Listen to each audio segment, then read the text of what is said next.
Well, I was born in Egypt in 1948 in the city of Alexandria.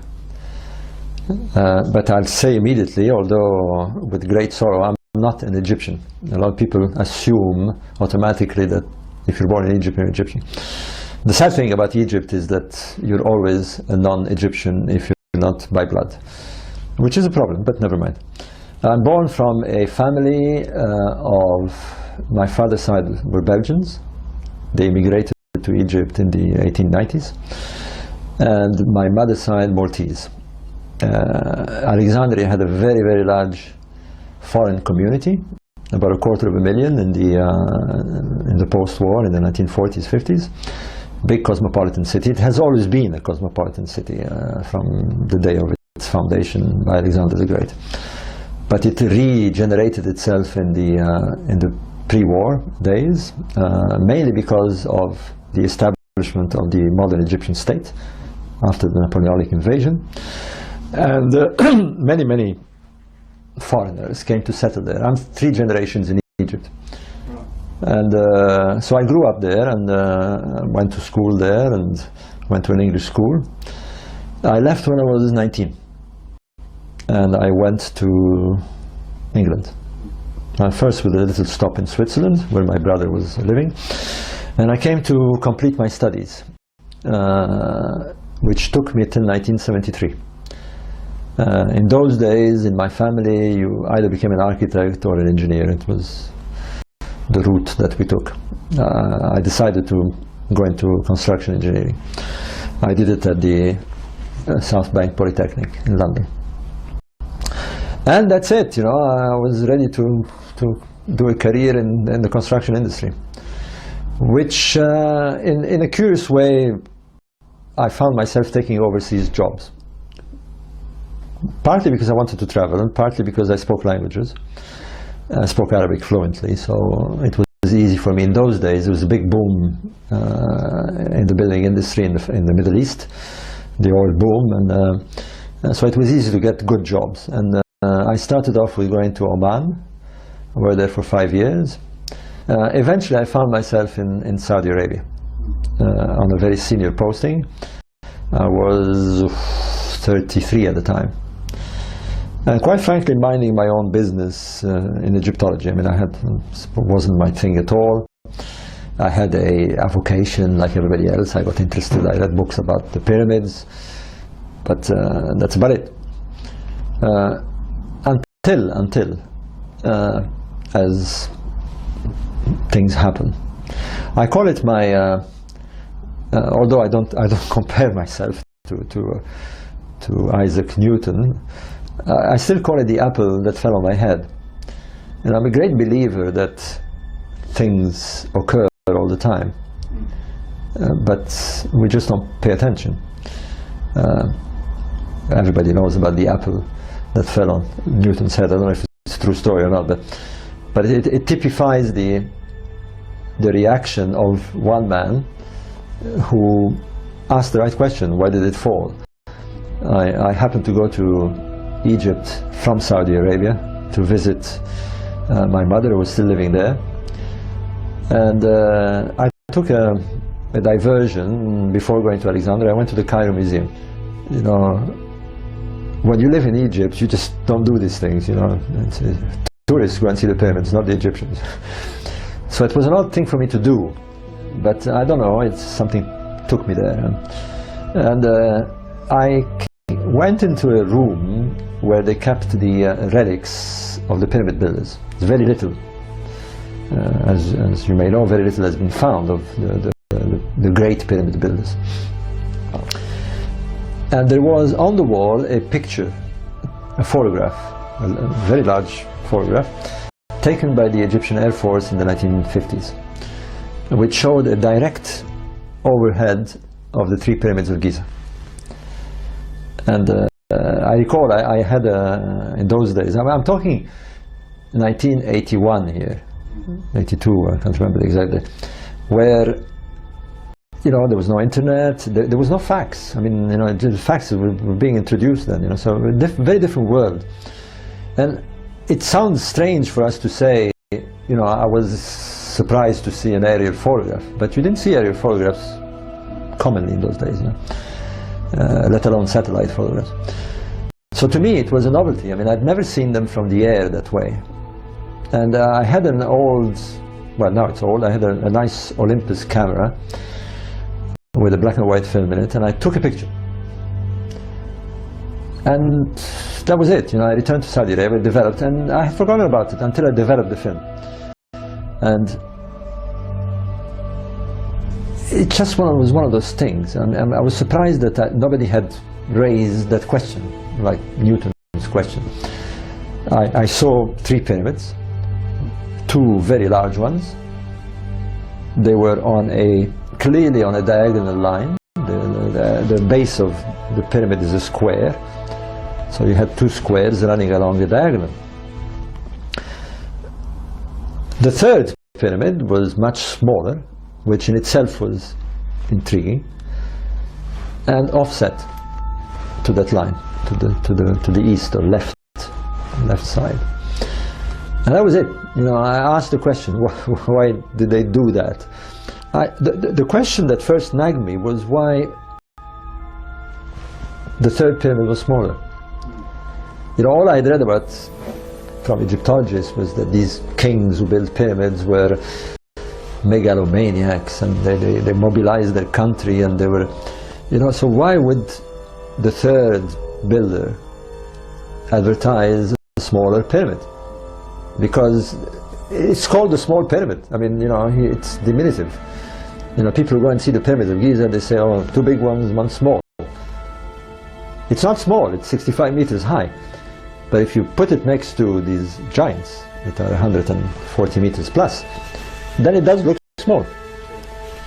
I'll give you, I'm thinking of an analogy. I mean, I'm a rather tall guy. I'm slightly over 6 feet. But I have my nephew, who, believe it or not, is 7 feet 4. He's a basketball player. When I go next to him, I look small. I really look small. It's embarrassing. You know, I have pictures with him where he actually lifts me. So why would a pharaoh want to advertise that he was smaller? You know, so the explanation for the Egyptologists, they didn't have the resources. And how did they know they didn't have the resources? He died early. That makes sense. How did he know he was going to die early when he started building his pyramid? And that kind of strange, it didn't make sense. And then I thought, how do you make it fit? I mean, how do you explain that there's a smaller pyramid there next to 2 big ones? And the only explanation that came to mind was that it wasn't an ego problem. You know, it wasn't built by a pharaoh who had resources problems, or he was going to die early or whatever. It was a plan. It didn't belong to an individual pharaoh. It was an overall plan, which seemed to be the case. You had a site with 3 monuments of the same design, 2 almost of equal size and a smaller one. It reeks of a plan, you know. So I thought, okay, that can explain it. It's not a smaller pharaoh or a weaker pharaoh. It's part of a plan, and it had to be small. The question is, why did it have to be small? The answer was obviously in what is the significance of this monument, and that I agree. I agree with the Egyptologists. There's no doubt at all that they are religious monuments, but religious in the context of the builders. And you have to get into the context of the builders. Now, one of the strange things about the Giza pyramids is that they're there, you know, they've been there for thousands of years, but they're silent. There is no inscriptions on them, nor inside nor outside, which in itself is another mystery. The ego-maniac pharaohs who built those pyramids didn't bother to tell us that they built them. You know, it's like, I always say, it's like me being a writer. You know, I mean, I'm not an egomaniac, but I'll get pretty upset if my publisher doesn't put my name on the cover. You know, it would upset me. Why would they build the pyramid, and the pharaoh would say, well, where is my name? For posterity, you know, you build this giant monument and nobody knows it's me. You know, so again, this story that I was hearing from the Egyptologists did not fit. Although it's true that the pyramids of Giza, now, to put them in a context, they're from the 4th dynasty, which is dated roughly to about 2500 BC. The dynasty prior to, the dynasty immediately to them, after them, the 5th dynasty, have built pyramids further south, a few kilometers further south. You can actually see them from Giza. But there's no question that when you see those 5th dynasty pyramids, it comes as a shock, because you compared to the massive and perfect 4th dynasty pyramids, these things are shoddy. You know, they're jerry building. I mean, they're really crumbling. I mean, some of them don't even look like pyramids. They're smaller. They're built with look like in haste, but they contain texts. In contrast to the 4th dynasty pyramids, these things are full of text. I mean, they filled every inch of the inner chambers with texts. Great. Let's see what they say. And these are known as the pyramid texts. Now, I should say this about the pyramid texts: they're authentic. They're actually carved on their original monuments. They're not translations or interpretations. They are the real thing. They're the oldest religious texts in the world, older than the Bible. Strangely, they were greatly ignored. Egyptologists found them boring. They found them too complex and superstitious, and they just didn't bother with them. To me, immediately, I had to get a copy of them. It was not an easy thing in those days. I was still living in Saudi Arabia. And to me,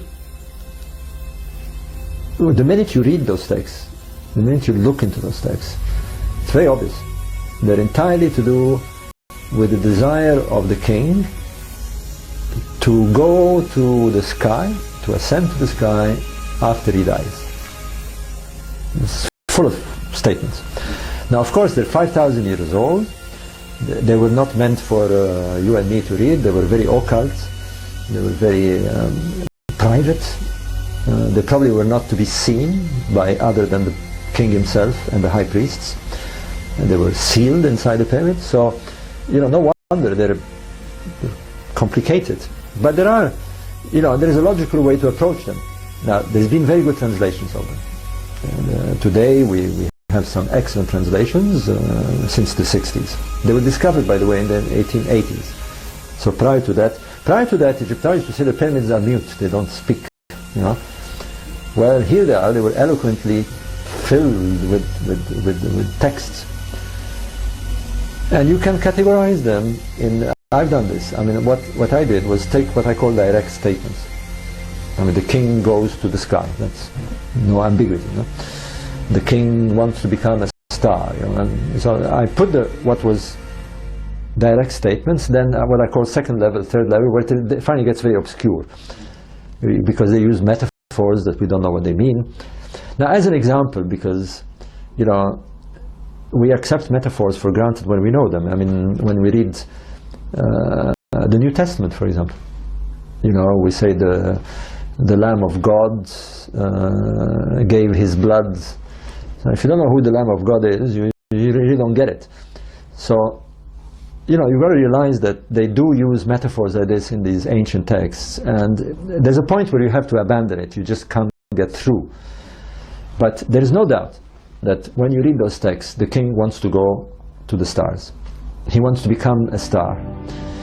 He wants to join his father in the sky. They believed that kings believed that they were the sons of Isis and Osiris, the original founders of their civilization. And that Osiris, after his death, became the constellation that we call today Orion. And there he created a kingdom, if you like, for the dead, for the kings. And the kings wanted to join there. Basically, today we would say it's impossible. You know, unless we build this starship and, you know, whatever. They didn't think like we do, and that's where you have to spend a lot of time with these texts. Now, I'm jumping the gun here because I want to tell you how what happened that led me to look into all this deeply. Now, I stumbled, after my return from Egypt, sort of catching back the trip, I stumbled on a passage of these texts. Not a full translation. There was a friend of mine who had a coffee table book, and the luck of the gods would be that it mentioned the king wanting to go to the constellation of Orion. And it kind of stayed in my head. So I had this picture that I saw, you know, the pyramid, the little one offset, and then this statement. And on one occasion I was in the desert camping with a group of friends, and one of them, a French friend of mine, was a navigator. And that's again before the days of GPS and all this stuff. And he would use the stars. And he explained to me, I mean, very bright sky on that particular night. And he said, you know, if you look at Orion, you see the central stars. Orion is like a rectangle, it's 4 bright stars. And in the middle is the famous belt, 3 stars. And he said, if you draw a line backwards, you will pick the position of the rising of Sirius. Sirius is the brightest star in the northern hemisphere. Once you've got Sirius and you know its bearing, that's it, you know where to direct yourself. And then, just like that, it's one of those, that's where the apple came. You know, he looked again at the stars, and he was a bit apologetic. He said, no, you know, I said they were in a row, but they're not in a row. There's the 2 bright ones are in a row, and the little one on top is offset. And to me, he was saying the same thing that I was saying about the photograph of the pyramids. And knowing that there was a connection between the king's desire to go to the stars and the pyramids he built, you know, the penny dropped. I mean, you know, the apple dropped on my head. I got very excited, but I mean, it wasn't. At first, I thought, you know, somebody must have noticed this. I mean, it's one of those strange things. You know, I'm sure I'll waste my time. You know. So I wrote to a few Egyptologists, and it became very obvious that they had never heard of this. And I finally stumbled on the late Professor Edwards, Sir Ivan Edwards, who was very interested. And he invited me to come and see him when I had an opportunity to come to England, which I immediately thought, okay, why not? And the first holiday I had, I knocked on his door in Oxford, very sweet man, and he said, come in. You know, we talked about it.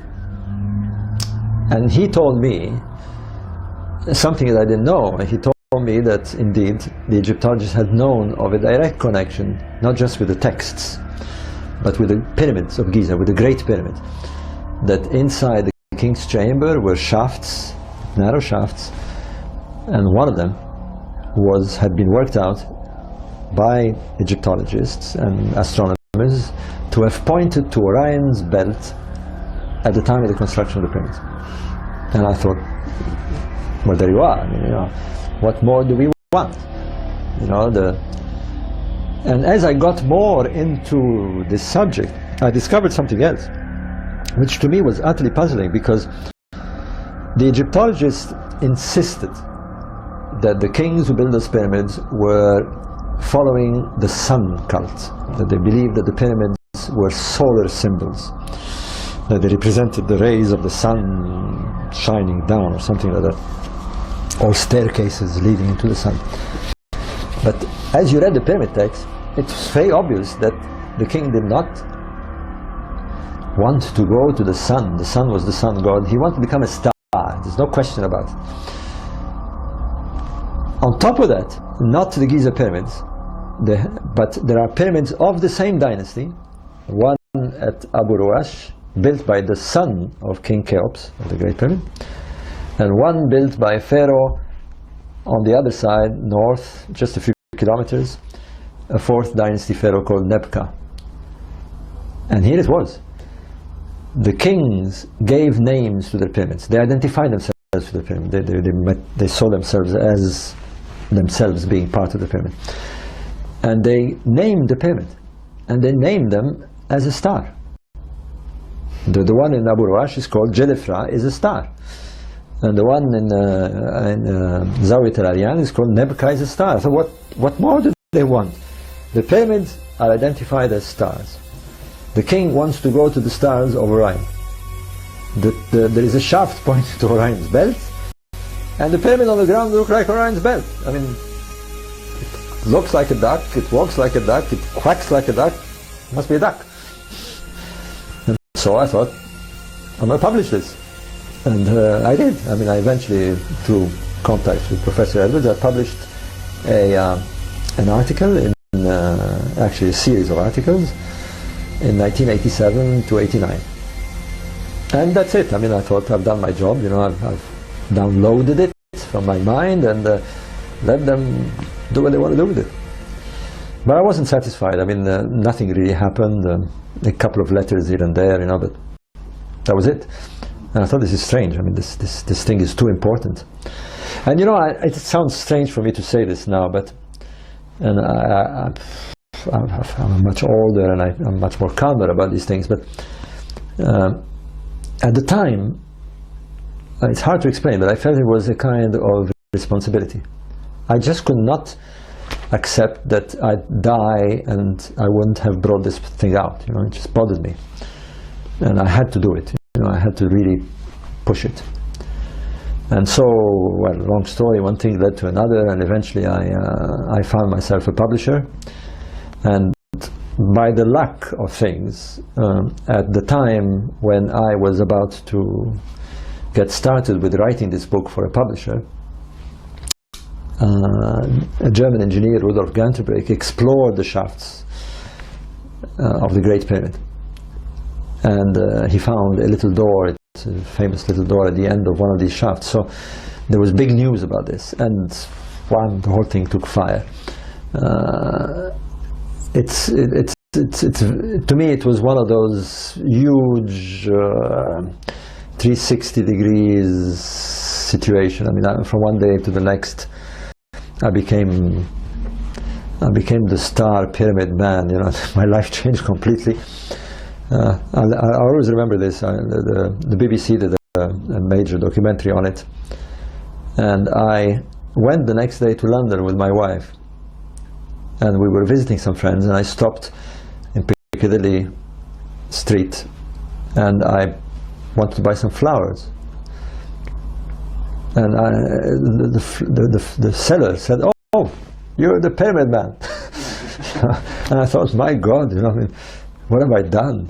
You know, and it was overwhelming because clearly I touched a nerve here, especially the way it was presented. I mean, of course, the BBC exposed it. I mean, suddenly, you know, it was broadcasted on a major channel, and everybody saw it. I mean, and who didn't see it were told about it. I mean, every Egyptologist in the country was up in arms, you know.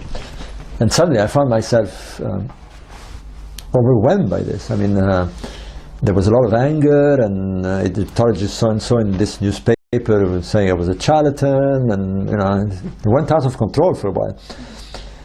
But I kept my nerves, because it's very unnerving. I mean, you know, you're getting attacked by some very senior people, some heavyweights, you know, professors and deans and all. But then I thought, wait a minute, you know, it makes sense. You know, I don't care what they say.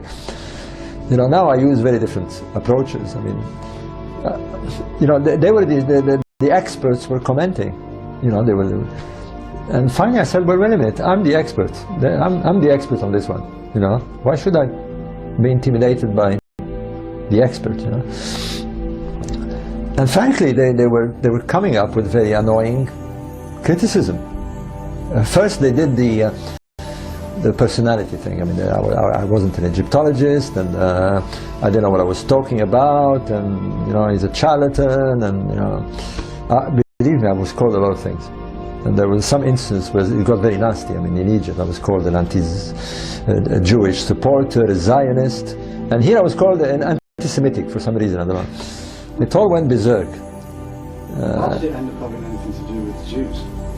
Well, here's the weird one: is that the pyramids, there was an old theory that the pyramids were built by the Jews in captivity. Yeah. Now, if you supported the theory, you were a Zionist, according to the Egyptians. If you didn't support the theory, to some, you were anti-Semitic. But there you are. I mean, I had people saying you're anti-Semitic, you know, you don't support it. It all came out because once you're exposed that way, you're out there, you know, and anybody can take a pot shot at you. And in this case, the big guns came out. I mean, it wasn't just the lunatic fringe taking pot shots. I mean, I had, you know, heavy weights. I mean, I had the Ministry of Tourism in Egypt, the director of the antiquities, you know. But things have, you know, I've learned how to deal with this.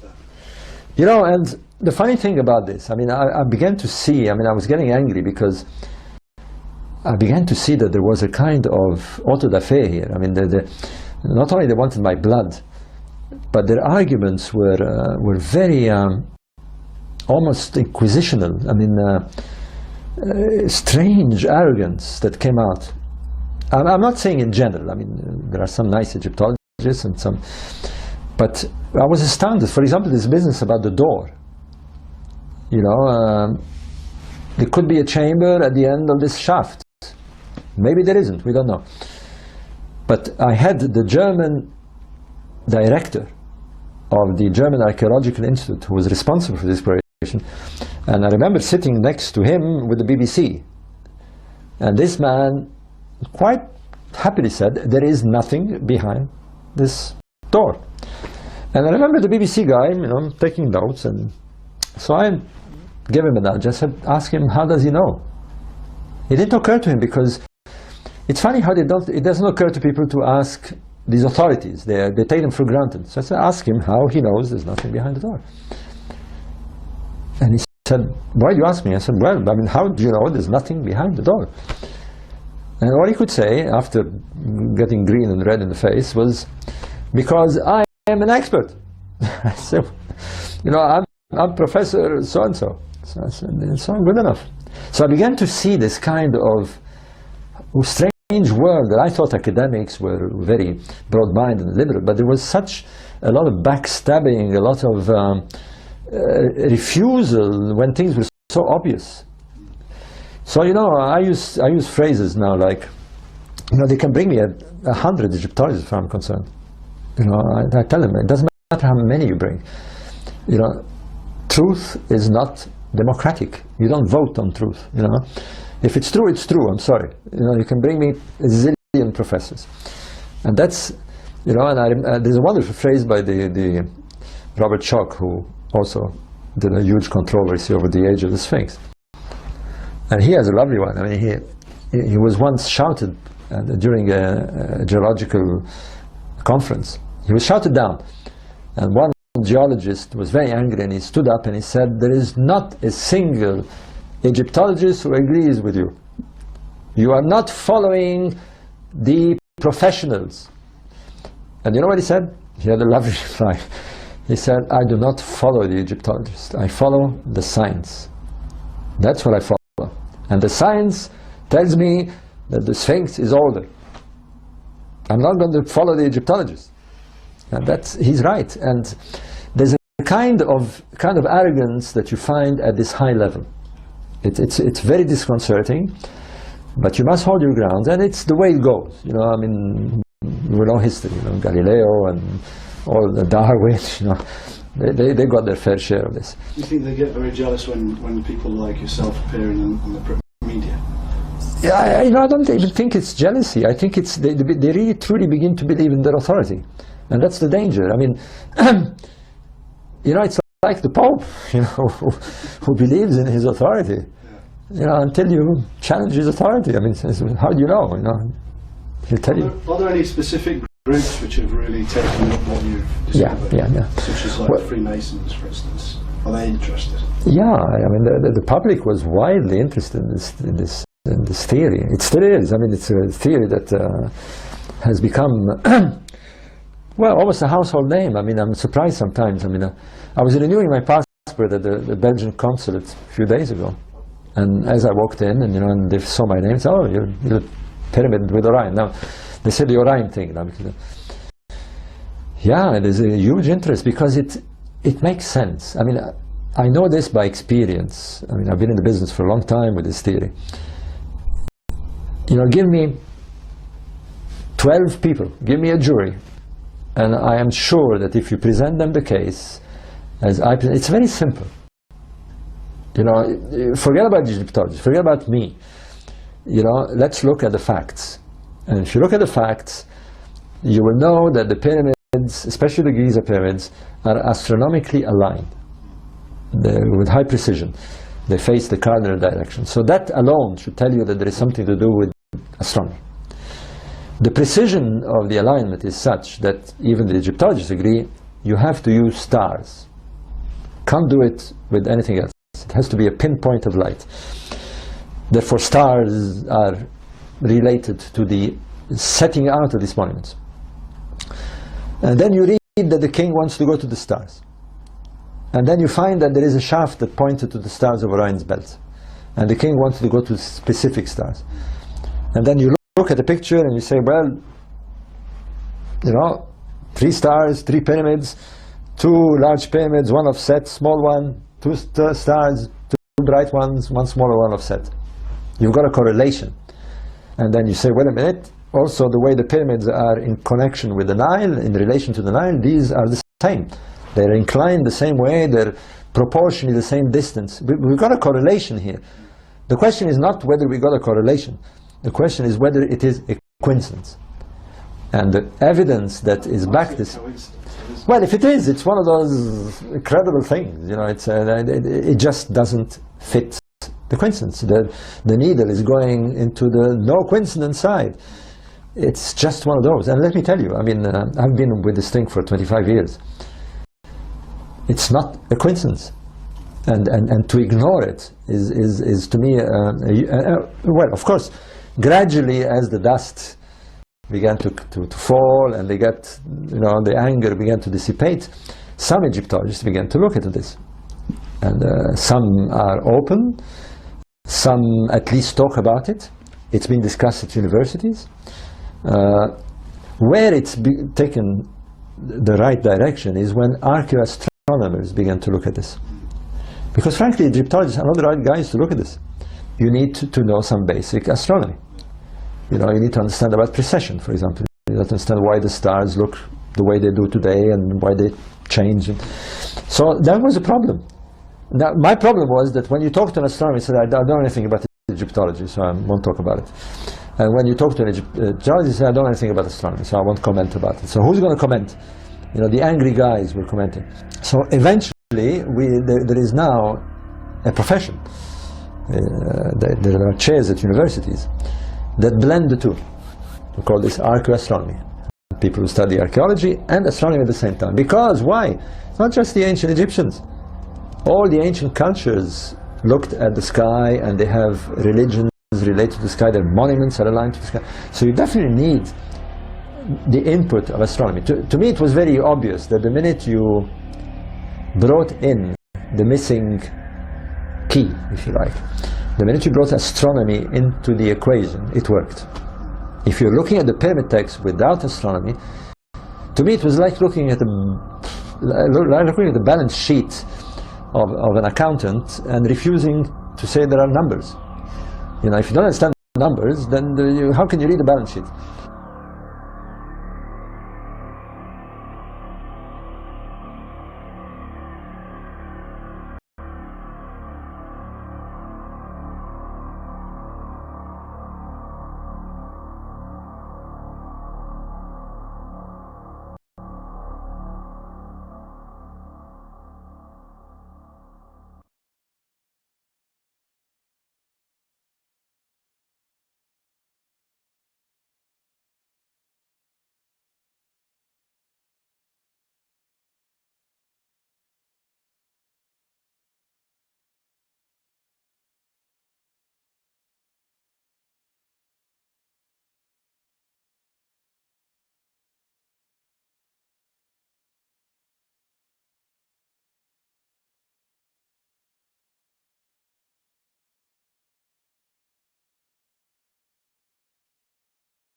There is a kind of problem in our culture. We have become uncomfortable with something that we should not be uncomfortable with. We're uncomfortable about the mystery of our existence. You know, scientists feel very uncomfortable. They felt uncomfortable discussing my theory, which is a very logical theory. We're not talking about aliens here, we're not talking about paranormal, we're talking about people who wanted to design a cemetery representing that sky zone that they wanted to go. There's nothing crazy about it. In their mind, they were doing something else, of course. In their mind, they were building some sort of spiritual machine, if you like, that was going to launch them there. But there's nothing crazy about it. And yet they refused. They felt very uncomfortable about this. So if they feel uncomfortable about this, forget about talking about, you know, what we obviously all know we have. There is a unseen aspect of our existence. You know, in fact, the way at my age now, I realize that 90% of my existence is unseen. It's all going in here somewhere. There is a mystery. There's a great mystery, and we're part of it. And we really don't know.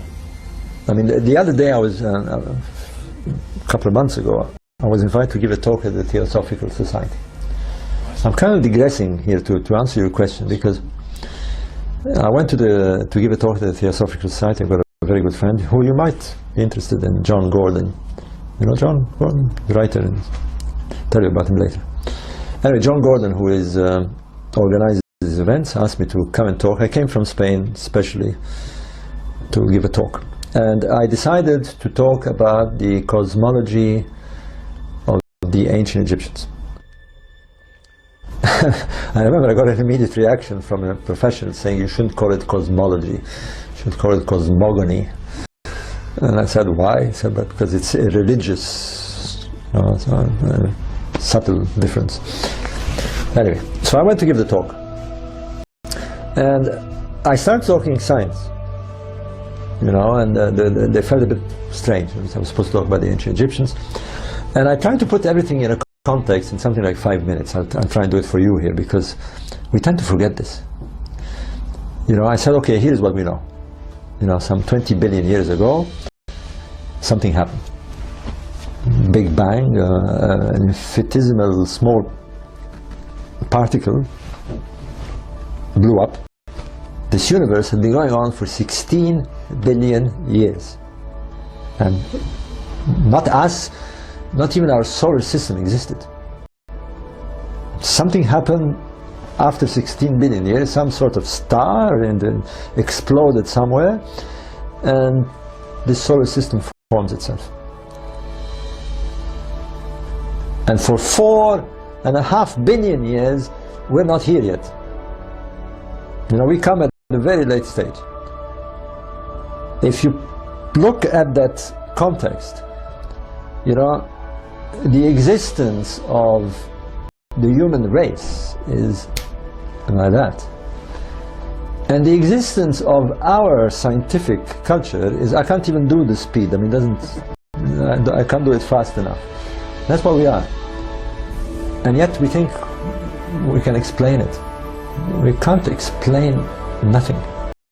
You know, we have, sure, we have a technology, sure, we know how certain things work, but we have the three fundamental problems that the Egyptians had, that the cavemen had, and that we'll probably have, God knows, forever. You know, where do we come from? What are we supposed to do here? And where do we go after death? And we haven't answered these. These are the mystery. And the mystery should preoccupy us. And the Egyptians were preoccupied by the fundamental issues of our existence. We don't. You know, we're worried about our cell phone and what show we're going to see tonight, and we are embarrassed. That's the crazy thing. We're embarrassed when these questions are raised with scientists. They refuse to talk about this. They feel uncomfortable. Or they come up with even crazier ideas. You know, I don't know if you've talked to cosmologists. I've had a conversation with cosmologists, and I thought he was mad. You know, because it didn't make sense at all to me. Yeah. You know, and suddenly the whole universe became a crazy place. I mean, he was honest enough. He said that between themselves they call it crazy science. Yeah. It's totally crazy. So I said, I'd rather believe what the Egyptians believe. It seems to make some sense to me. The thing is that we have two errors here. One is that we are uncomfortable with what we think is the you know, the wooji-booji stuff, you know, the voodoo stuff, you know. But we shouldn't. We should feel, on the contrary, we should feel at ease with this. The other is the huge problem we have in our way of thinking is that we externalize the thinking. We think we're going to find the answer somewhere. You know, the funny thing is that we have the answer. You know, we are actually made from the original source. It's true. You know, that fragment that blew up 20 billion years ago is somewhere in you. A piece of it is in you. We're it. You know, and we forgot to internalize our search. I mean, the ancient sages, you were talking about the great masters, they internalized, and the reason they did, luckily they didn't get born in our era, because they would have been influenced and they wouldn't have done it.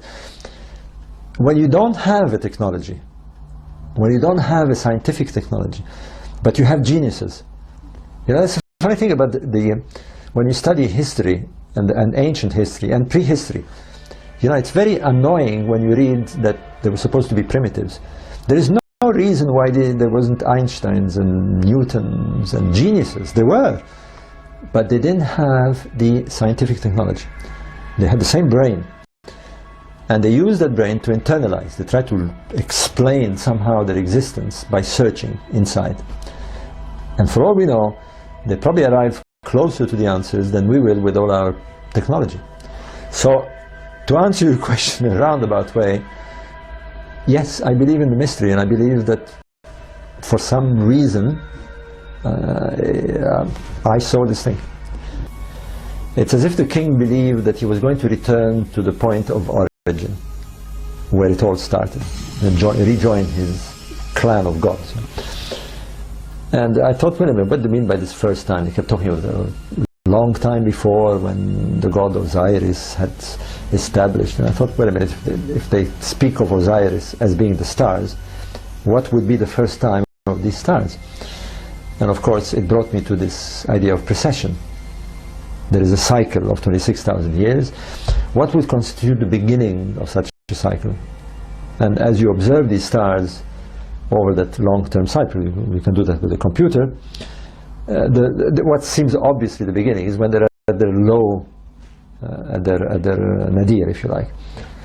And then they rise to the maximum, and then they drop again on the cycle. So I thought, let's look at the beginning. Do they mean something? And I was stunned, because as you brought them down, if you like, if you precess the stars to the beginning, you arrived at a very strange date. You arrived at the date of 10,500 BC. And all the bells began to ring here, because there was the strange prophecies made by the American seer, the Edgar Casey, which I'm not into that at all, but I thought, how weird. I mean, you know, he guessed it, you know. And then I thought, wait a minute, let's look carefully at the sky. And I remember the software is such that I was looking due south. I was looking at the way the stars moved up and down in this cycle. And the software is such that if you press E, you go east. If you press W, you go west. And so for some reason I pressed E. I said, let's see what happens east. And there it was, you know, floating over the east, precisely due east, was the constellation of Leo. Now, I didn't need to be told anything, because I knew that there was a monument that was a lion looking in that direction. And I thought, this is too much. I mean, it can't be. I mean, it's very odd. I mean, now we have two monuments, two sets of monuments, the three pyramids, like Orion in the south, and the Sphinx, like Leo, in the east, locking at the same time. So I phoned Graham Hancock. I said, you know, have a look at this. And you know, I'll go to the grave on this one, because it caused a hell of a lot of commotion. Because the Orion mystery already was causing a fuss, but at least it was within the dating that the Egyptologists gave. But now, when we started talking about 10,500 BC, they were not happy at all. But you see, the reason they were not happy is they couldn't simply poo-poo it. You know, the logic was incredibly clear here. You know, the Egyptians invite us to look at Orion, we look at Orion, and then they invite us to look at the beginning of a cycle, we look at the beginning of a cycle, and bang, look what you've got. It's pure logic. You know, there was nice, clear, straightforward logic. Of course, all the arguments, they didn't know Leo at the time and all this stuff, but it was there. And you see, I don't see it like that too much nowadays, but what was going on was suddenly we began to form a camp.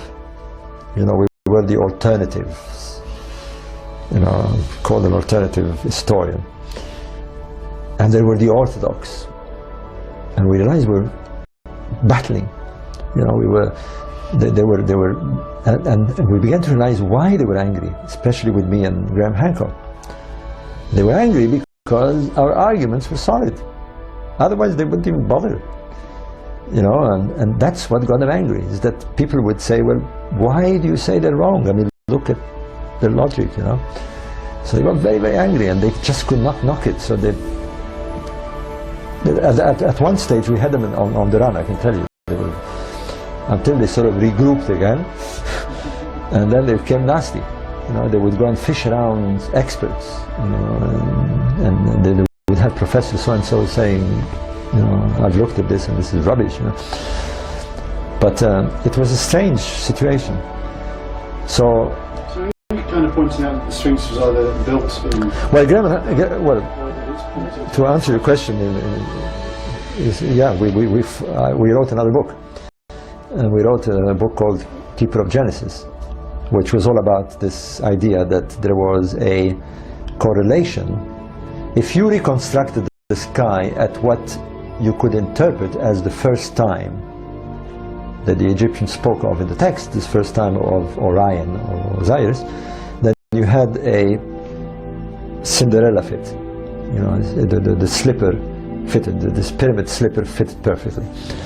And to me, it's just one of those. I mean, that's it. I mean, so they said, well, how do you explain this? I mean, you know, okay, we see it, but there was no Egyptians 10,500 years ago. You know, there was, you know, there's no evidence of a culture. There's no evidence. Where are the potsherds? Where are the monuments? You know, so it's true. There was no evidence, and for a while it was a theory. For a long time it was a theory. Until now. And then everything is changing now because the evidence is coming out strong, hard, solid, stone evidence. And in a place where we didn't expect it at all, where I wasn't looking at all.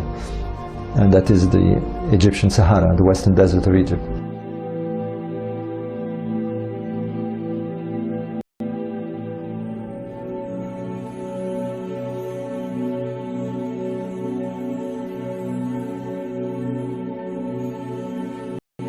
One has to see this thing in its chronological events. I mean, there was theories. There was a theory about the correlation, which was astronomy. There was a theory about the correlation bringing the Sphinx in, the dating, and then there was the geological arguments brought by Robert Schoch, John West. But although they caused one hell of a commotion, they caused a lot of discussion, a lot of anger. What was always the weak point for the orthodoxy was, okay, they're very nice theories, but where is the evidence? I mean, we want to see. And it was annoying. You know, and of course we said, but it's not our problem. I mean, you know, everything suggests that there was activity going on in this remote period, you know, 10,000 BC, 12,000 BC. It's not our job to look at the evidence. You know, they're evidence driven, and the evidence in archaeology has to be. Now we were using a different word, by the way. It has become more and more accepted in archaeological circles to talk about non-tangible evidence. Because there's a lot of evidence that is very convincing, but it's not, you can't touch it. You know, you can't touch astronomy, you know, but it exists. You can't touch religion, you know, but it exists. So it became very annoying with the archaeologists that they would insist on tangible evidence. Because that's how they do it. You know, they dig on the floor, and if they find something, and if they don't, it's not there. So now, it's a new term, by the way. It's being used quite a lot in archaeology. We talk about non-tangible evidence. For example, if there are two monuments of different dates, but they exhibit the same alignments, astronomical alignments, to the same stars and so forth, then there is a link. It's non-tangible. You know, you don't find the artifacts, but the link is obvious, and therefore a lot of blockage used to happen because they would not consider this evidence, so we couldn't move. You know, where now we tend to move, because you've got to move once you find something that is leading the argument in a direction. So the evidence was non-tangible. It was a good theories, it made a lot of sense, but they could not find this evidence, and it became very annoying. Every time there was these discussions, where is it? You know? Until 1974. Now, strangely, our arguments were heated up in the 90s, but we hadn't heard of this. It hadn't become clear. Anthropologists from America and from Poland stumbled on a prehistoric site in the Sahara. There was a lot of these prehistoric sites. I mean, the Sahara is full of them. But they stumbled on a very weird one, 100 kilometers west of Abu Simbel. They named it the Napta Playa. What was strange about this site is that it seemed to be not a usual settlement that they used to find, you know, just remains of stone huts and flints and stone articles. What was strange about this site is that it didn't have anything of it had some of this stuff, but the main stuff that it had was large boulders in strange patterns. It looked like some sort of ceremonial site. The centerpiece of this is a stone circle. We call it the sort of Stonehenge of the desert. It operates like a can. And they found it almost intact. The strange thing about this site is that the people who were there just left it. And it was untouched for thousands of years.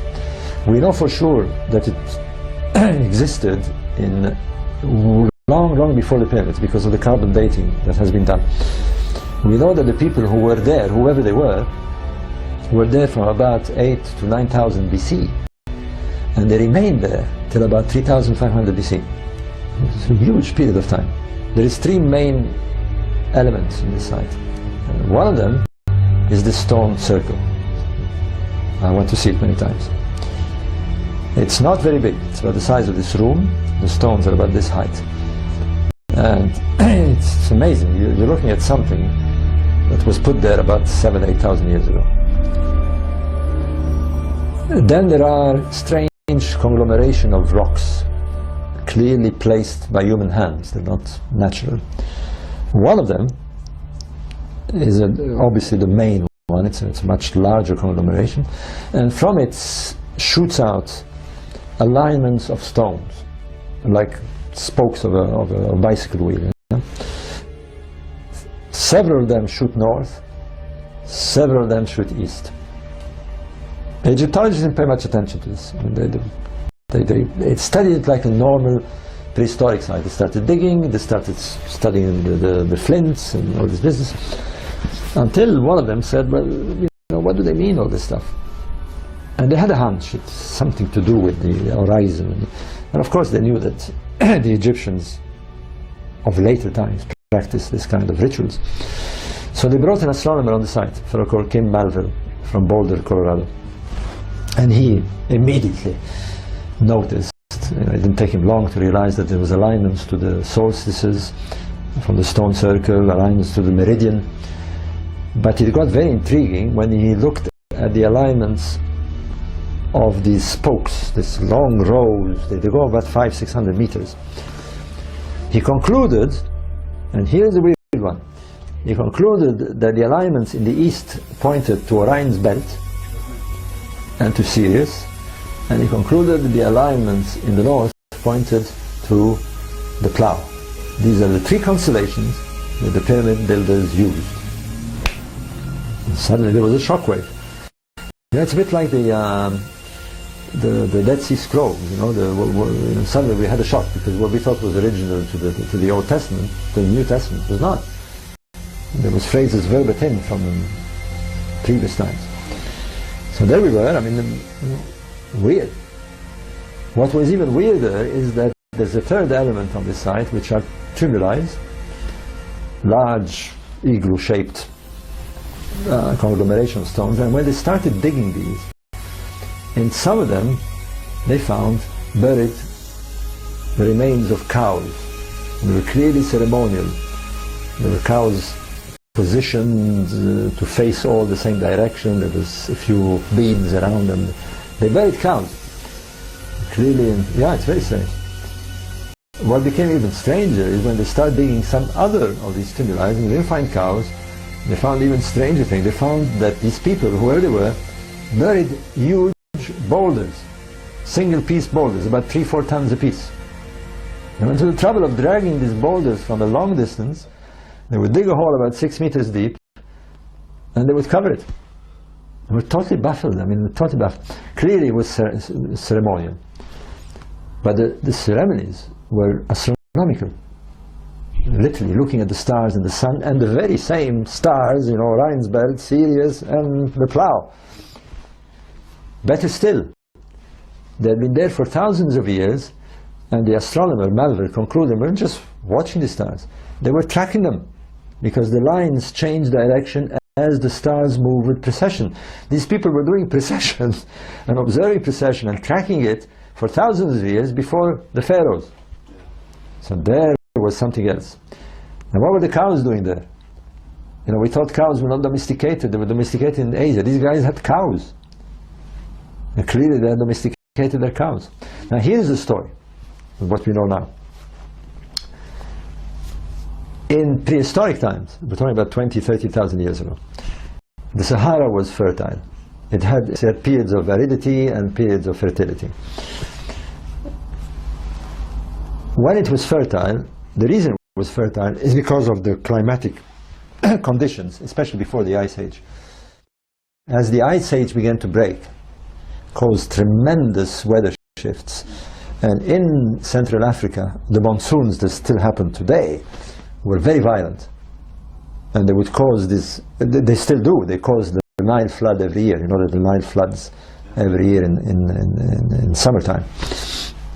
But the floods were gigantic. Nobody could live in the Nile Valley. I mean, it was a swamp and dangerous. You know, these floods would come and wreck everything. Whereas the opposite was in the Sahara, because the monsoon would push their way northwards, and they would reach the southern parts of Egypt. They would pass Sudan and rain where today is Abu Simbel and these kind of places, which there's no rain today. And what would happen is that during a 2-3 weeks period, they would drench the Sahara.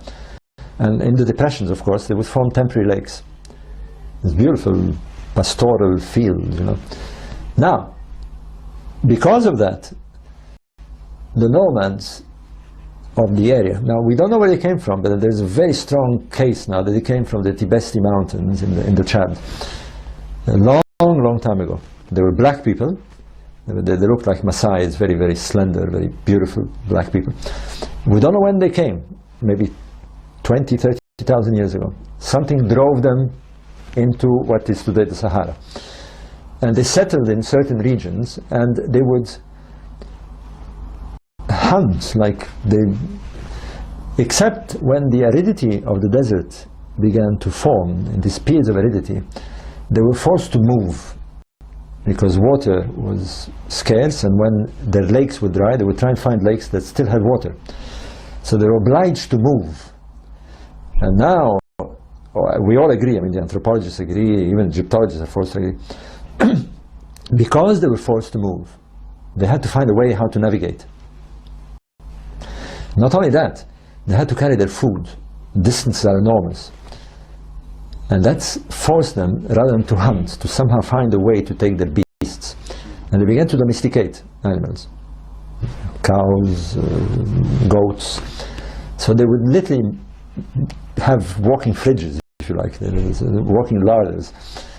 And they would not kill these animals. They would drink the milk, they would drink the blood, like the Maasai do. In fact, we still have remnants of these people who are still pastoralists. But these pastoralists that still exist in Africa stayed pastoralists. Whereas the ones in the Sahara, because they were forced to do certain things, they were forced to move, and therefore they were forced to domesticate cattle very early, and they were forced to learn about the stars, to navigate. Like we were forced to learn about the stars when we navigated before the invention of the clock and before the invention of radars. We're literally forced to do that, otherwise you get lost. So they began to study the sky, and that led them to not only to move, to navigate, but they had to time their navigation. They had to, when you travel in the Sahara today, it's not so obvious to people who haven't done it, but the most vital thing is when you get to where you want to get, that you find water there. If you don't find water, in serious trouble, unless you've carried it. You can't take the risk of going somewhere at a well, and if the well is dry, you've had it. And in those days, they would travel for months